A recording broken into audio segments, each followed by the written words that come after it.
तो दोस्तों यहाँ पर अपना सबसे पहला लल्लन टॉप प्रश्न दिया गया है कि भूमध्य सागर का प्रकाश स्तंभ किसे कहते हैं। भूमध्य सागर का प्रकाश स्तंभ किसे कहा जाता है। स्ट्रामबोली ज्वालामुखी को कहा जाता है। भूमध्य सागर का प्रकाश स्तंभ किसे कहते हैं। स्ट्रामबोली ज्वालामुखी को कहते हैं। एक पॉइंट और पूछा जाता है कि भारत का एकमात्र सक्रिय ज्वालामुखी कौन सा है। भारत का एकमात्र सक्रिय ज्वालामुखी कौन सा है, तब आपको बताना होगा बैरन द्वीप। कौन सा हो जाएगा, बैरन द्वीप जो है ये भारत का एकमात्र सक्रिय ज्वालामुखी है और ये कहाँ स्थित है, ये अंडमान निकोबार में स्थित है। उसके बाद में ऑपरेशन पोलो। ऑपरेशन पोलो कब हुआ था, ये 1948 को हुआ था। कब हुआ था, 1948 को हुआ था। और इसी के द्वारा क्या किया गया था, इसी के द्वारा जो हैदराबाद नाम की रियासत हुआ करती थी उसको भारत में मिला लिया गया था। हैदराबाद रियासत को भारत में कौन से ऑपरेशन के तहत मिलाया गया था, ऑपरेशन पोलो के तहत। हैदराबाद कौन सी नदी के किनारे स्थित है, तब आपको बता देना है कि हैदराबाद मूसी नदी के किनारे स्थित है। उसके बाद में नेक्स्ट क्वेश्चन की बात करेंगे तो नेक्स्ट पॉइंट यहाँ पर दिया गया है नेशनल वाटरवे 2। नेशनल वाटरवे 2 यानी कि राष्ट्रीय जलमार्ग नंबर 2। राष्ट्रीय जलमार्ग नंबर 2 कहाँ से कहाँ तक है, तो ये सादिया से लेकर ढुबरी तक के बीच में स्थित है। और ये कहाँ है, ये असम में है। कहाँ पर है, ये असम में है। नदी पूछी जाएगी कौन सी नदी पर है, तब आपको बता देना है कि ये ब्रह्मपुत्र नदी पर है। कौन सी नदी पर है, ये ब्रह्मपुत्र नदी पर स्थित है। सत्रिया। सत्रिया ये कहाँ का शास्त्रीय नृत्य है, ये असम का शास्त्रीय नृत्य है। अगर हम बात करेंगे शास्त्रीय नृत्यों की, तो शास्त्रीय नृत्यों की कुल संख्या कितनी है, शास्त्रीय नृत्यों की कुल संख्या है 8। कितनी है, 8। अगर बात करेंगे सत्रिया की, तो ये जो सत्रिया नृत्य है इसके संस्थापक कौन माने जाते हैं, इसके संस्थापक माने जाते हैं श्रीमंत शंकरदेव। कौन माने जाते हैं, श्रीमंत शंकरदेव को इनका संस्थापक माना जाता है। ये भी आपको यहाँ से याद रखना है। उसके बाद में नेक्स्ट पॉइंट की बात करेंगे तो भारत का पहला तेल का कुआं कहाँ स्थापित किया गया था, डिगबोई असम में।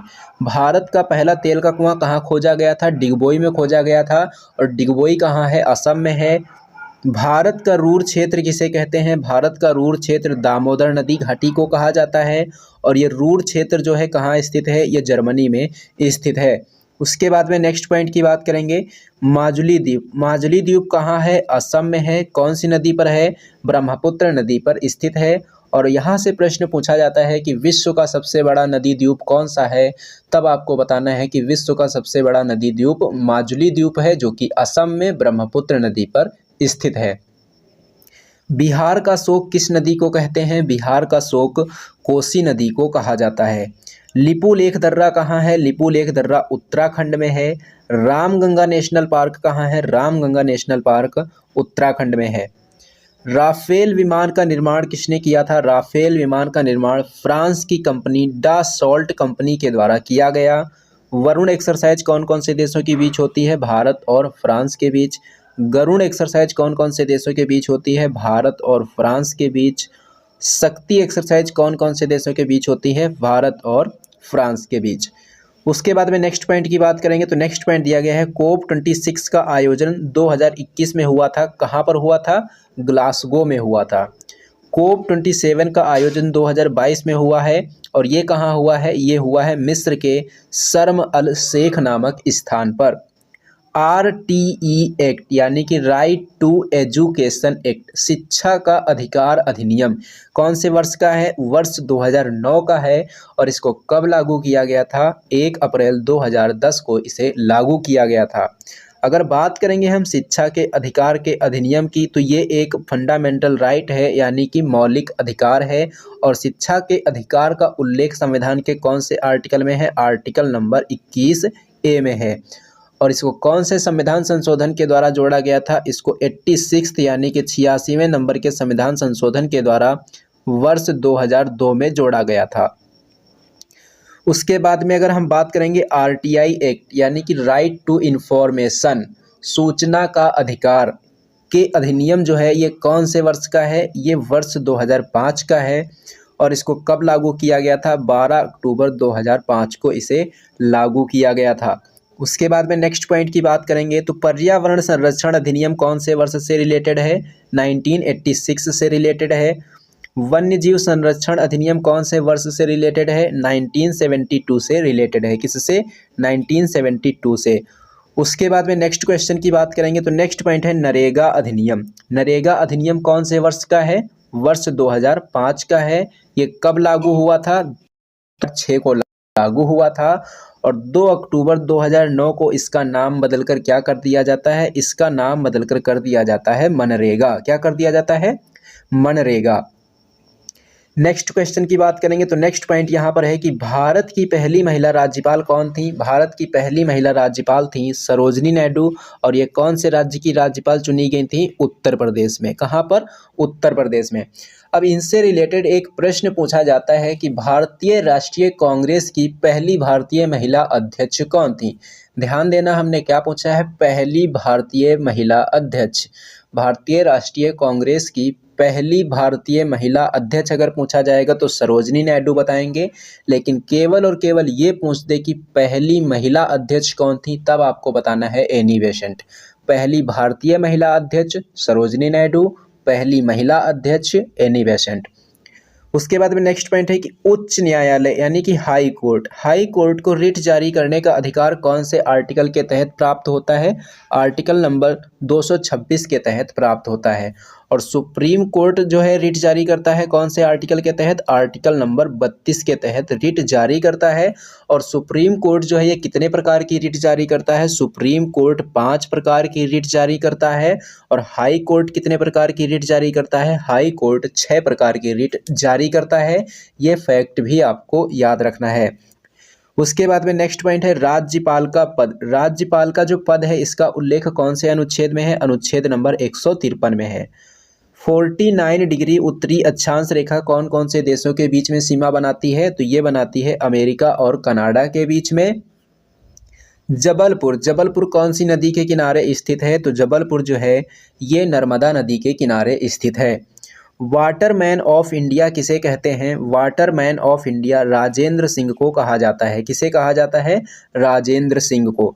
उसके बाद में नेक्स्ट पॉइंट की बात करेंगे तो नेक्स्ट पॉइंट दिया गया है मकर रेखा को 2 बार काटने वाली नदी कौन सी है? ये हो जाएगी लिम्पोपे नदी। भूमध्य रेखा को 2 बार काटने वाली नदी कौन सी है? ये हो जाएगी कॉन्गो नदी। कर्क रेखा को 2 बार काटने वाली नदी कौन सी हो जाएगी? ये हो जाएगी माही नदी। इसको याद करने की मैं आपको यहाँ पर एक ट्रिक बता रहा हूँ, वो ट्रिक आप लोग अच्छे से याद रख लेना। तो ये तीनों नदियों के नाम और कौन कौन सी नदी किसको 2 बार काटती है वो आसानी से आप याद रख सकते हैं। तो दोस्तों ट्रिक आपको याद रखनी है कि अगर इसको हम पृथ्वी माने तो आपको पता होगा कि बीचों बीच में कौन सी रेखा होती है? विषुवत रेखा यानी कि भूमध्य रेखा। और इसके नीचे ठीक नीचे कौन सी रेखा होती है? इसके नीचे होती है 23.5 डिग्री नीचे, 23.5 डिग्री अगर इसके नीचे आएंगे यानी कि 23.5 डिग्री दक्षिणी अक्षांश जो रेखा होती है वहाँ पर कौन सी रेखा होती है? मकर रेखा होती है। और भूमध्य रेखा के ऊपर में यानी कि 23.5 डिग्री जो उत्तरी अक्षांश रेखा होती है वहाँ पर होती है कर्क रेखा।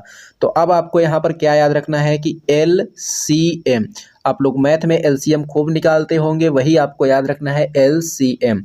तो मकर रेखा को 2 बार काटने वाली नदी कौन सी हो जाएगी? लिम्पोपे नदी। भूमध्य रेखा को 2 बार काटने वाली नदी कौन सी हो जाएगी? कॉन्गो नदी।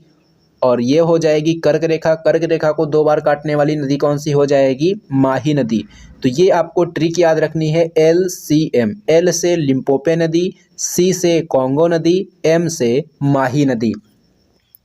उसके बाद में हम बात करेंगे नेक्स्ट पॉइंट की तो पिंडवानी नृत्य। पिंडवानी नृत्य कौन से राज्य का है? ये छत्तीसगढ़ का है।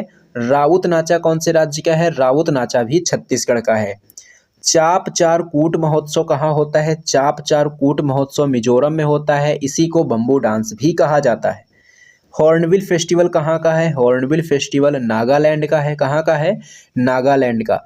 LPG के मुख्य घटक क्या होते हैं? LPG के जो मुख्य घटक होते हैं क्या होते हैं? प्रोपेन और ब्यूटेन। तेलंगाना, तेलंगाना की स्थापना कब हुई थी? 2 जून 2014 को हुई थी। तेलंगाना की राजधानी क्या है? हैदराबाद है।